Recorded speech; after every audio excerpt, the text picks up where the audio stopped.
जय मसीह प्रियो, मैं इस वीडियो के माध्यम से एक बहुत ही इम्पोर्टेंट और सबसे ज़्यादा क्रूशियल, सबसे ज़्यादा मुश्किल सवाल का जवाब देने की कोशिश करूंगा। वो ये है कि क्यों अच्छे लोग भी पीड़ा को सहते हैं।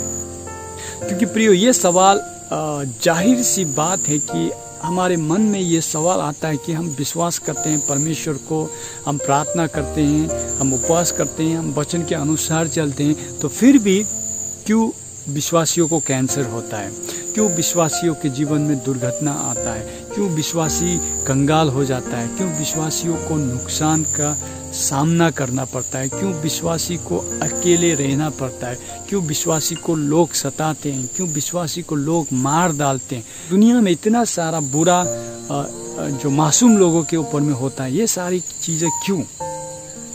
क्योंकि वचन कहता है कि परमेश्वर प्रेमी है, और फिर से वचन कहता है कि परमेश्वर सर्वशक्तिमान है। तो ये सारी चीज़ें हो रहा है, तो परमेश्वर प्रेम करते हैं, तो ये सारी चीज़ों को बदलना चाहिए, क्योंकि वो सर्वशक्तिमान है। उनके अंदर में ये ताकत है कि वो ये सारी चीज़ों को करें, फिर भी वो क्यों नहीं करते? तो ये सवाल आता है। तो प्रियो, यहाँ पर हमें परमेश्वर के गुण, जो प्रेमी परमेश्वर है, इसको हम जानते हैं कि सर्वशक्तिमान परमेश्वर, वो से भी हम जानते हैं। लेकिन और एक चीज़ है प्रियो कि परमेश्वर सर्वज्ञानी है, तो उसे भी हमें साथ में लेकर चलना होगा। तो प्रियो, सबसे पहले मैं बताना चाहूँगा, मैं 3 तरीके से इस सवाल का रिस्पॉन्ड करूँगा। सबसे पहले कि वचन में कहीं पर भी आपको प्रॉमिस नहीं मिलेगा कि जब हम परमेश्वर पर विश्वास करेंगे तो हमारा जीवन पीड़ा मुक्त होगा, यानी कि हम तकलीफ, कष्ट को कभी नहीं देखेंगे। वचन कहीं पर भी ऐसा प्रॉमिस नहीं करता है, बल्कि इवन जॉन चैप्टर 16 वर्स 33 में प्रभु यीशु मसीह डायरेक्टली ये बात कहते हैं कि संसार में आपको कष्ट, पीड़ा जरूर होगा, लेकिन मुझ में आप शांति को पाओगे। तो हिम्मत ना हारे, मुझ में शांति को पाओगे, क्योंकि मैंने जीता है, आप भी जीतोगे। तो ये प्रॉमिस है कि ट्रिबुलेशन होगा, साथ में पीस यीशु मसीह में होगा। तो प्रियो, इस संसार में ट्रिबुलेशन क्यों? इस संसार में कष्ट, पीड़ा क्यों?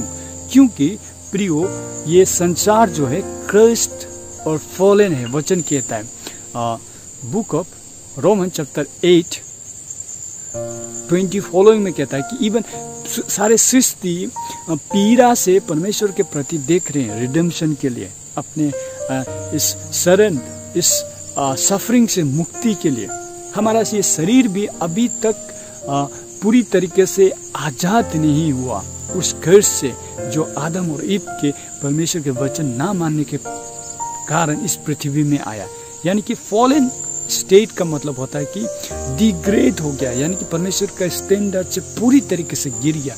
तो इसीलिए सफरिंग इस पृथ्वी में आता है।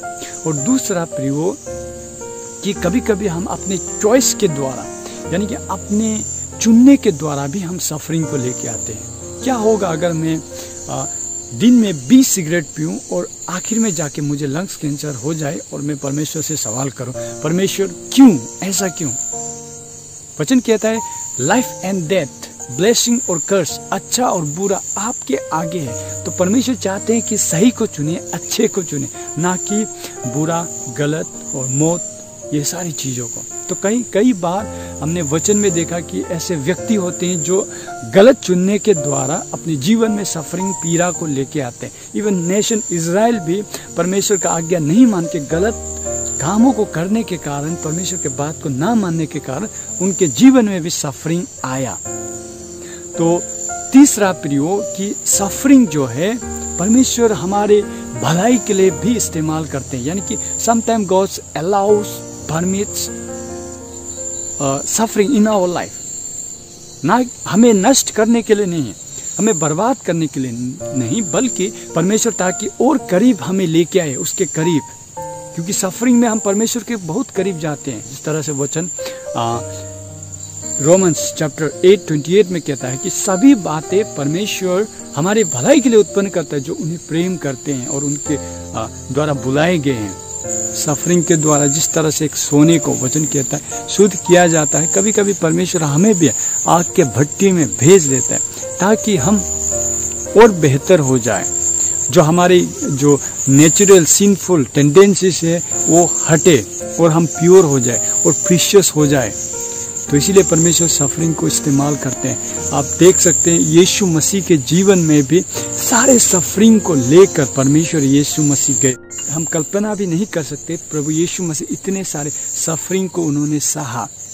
वो मार खाए, उन्होंने कोड़े अगिनत खाए, उनकी चमड़ी को शरीर से उधेड़ दिया गया, कांटों का ताज पहना गया, हाथों को छेदा गया, उनका शरीर पूरी तरीके से लहूलुहान होके अधमरा अधनंगा क्रॉस पर लटके सारे शर्म सारे निंदाओं को सहकर आखिर में रोमन क्रॉस में मर गए।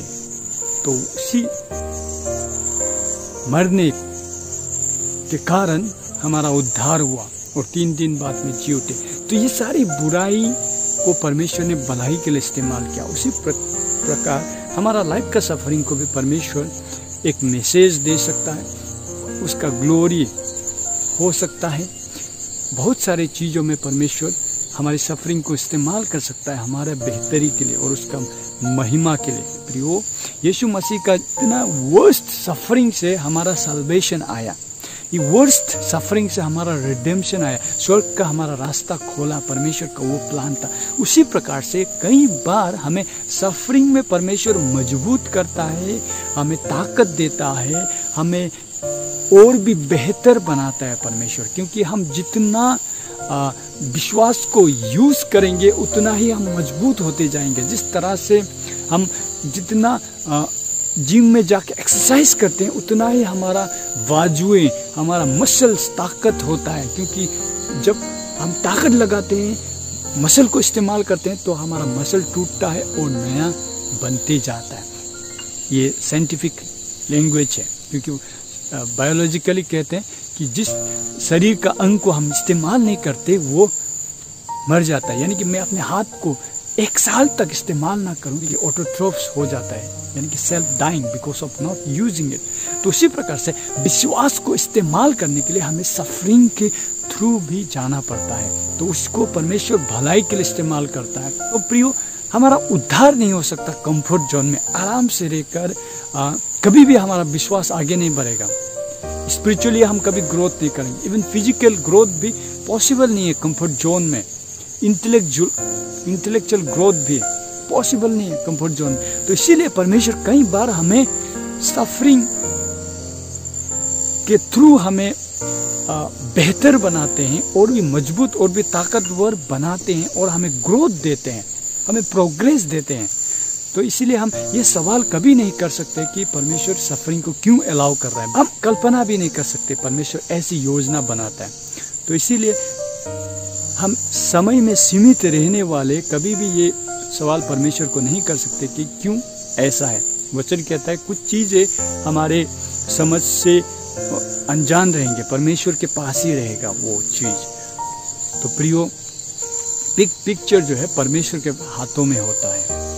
पूरा कहानी का टिल द इटर्निटी परमेश्वर को पता है कि किस तरह से हमारा कहानी अनफोल्ड होगा। Till then we can not doubt God because he is God. तो हम लिमिटेड बीइंग परमेश्वर को कभी सवाल नहीं कर सकते कि ऐसा क्यों ऐसा क्यों। He is God, so we must us for who is he, we must us his wisdom, उसका विजडम पे हमको भरोसा करना है। तो आशा करता हूँ प्रियो, इस वीडियो के माध्यम से मैंने कुछ पर्सपेक्टिव्स आपको दिया। धन्यवाद इस वीडियो को देखने के लिए।